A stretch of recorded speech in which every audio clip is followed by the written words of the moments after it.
to most of the drugs that we use in medicine today, it's very harmless. It just doesn't do that much to the physical body. But marijuana remains one of the most illegal substances on the planet. In US law, it is placed in the most dangerous category, Schedule 1. It's in that schedule that drugs like LSD, heroin, and marijuana are placed.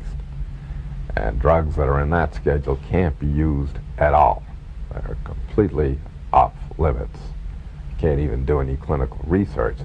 For the last 19 years, all efforts to pry cannabis out of Schedule 1 and just move it to Schedule 2 have failed. In 1972, the US Drug Enforcement Administration's senior judge, Judge Francis Young, commenced hearings on marijuana. He came up with a 60-odd page opinion saying marijuana is probably the safest drug in the pharmacopoeia, and it certainly has medical utility, and it should be moved to Schedule 2. It's quite extraordinary just how steadfast the U.S. government has been in not allowing this to be used as a medicine. My hunch is that there's some kind of fear that if we use it as a medicine, the camel will get its nose under the tent, and heavens only knows what might happen. As Judge Francis Young said, it's unreasonable, arbitrary, and capricious, and I add immoral to that list.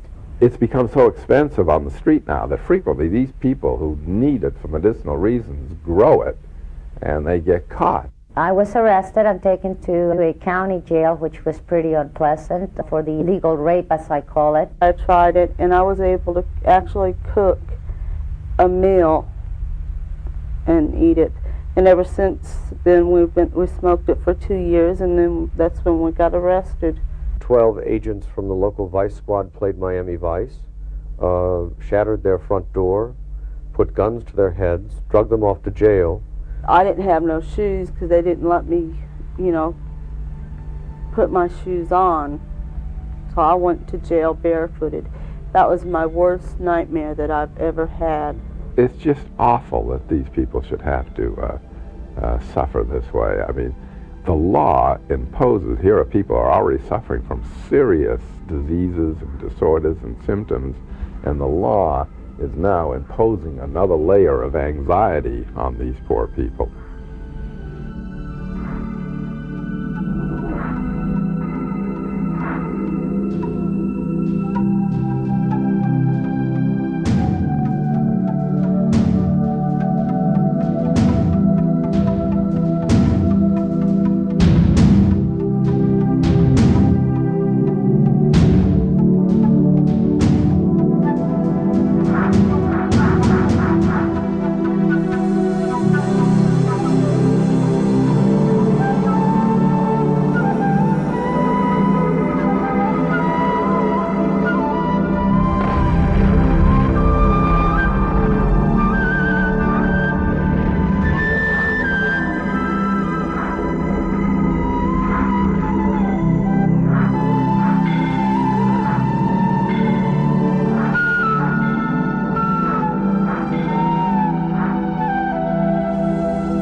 The American pharmaceutical establishment and government have been very reluctant to allow people to use marijuana for these purposes, because to do so would be to admit that it had positive uses.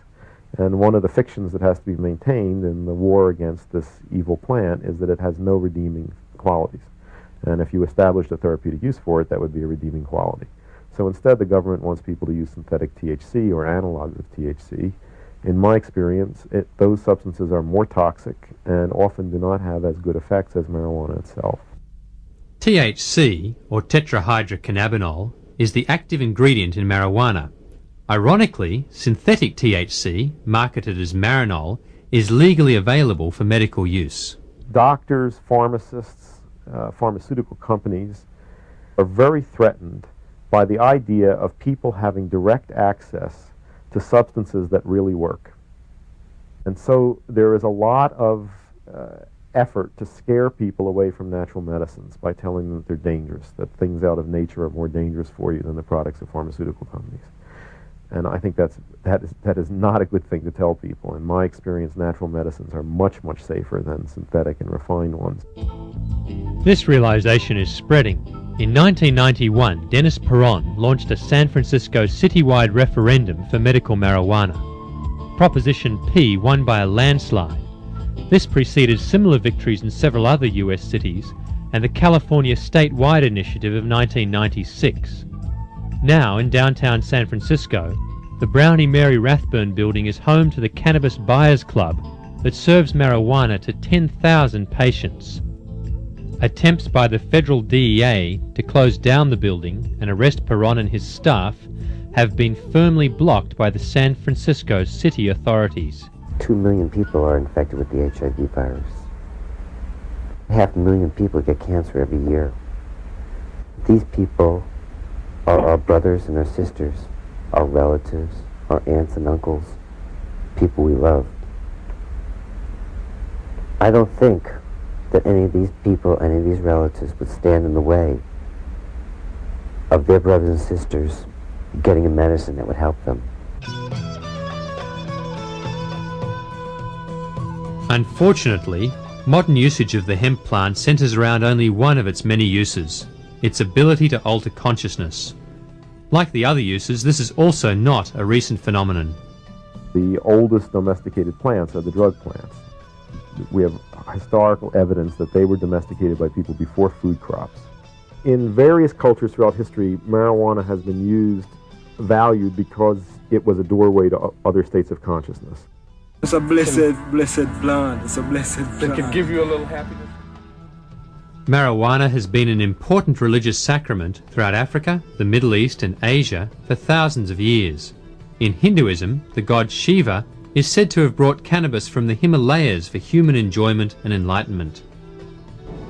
Shiv Shiv जितना P उतना जीव जे न जाने गांजा के कली वो लड़का से लड़की बम बम.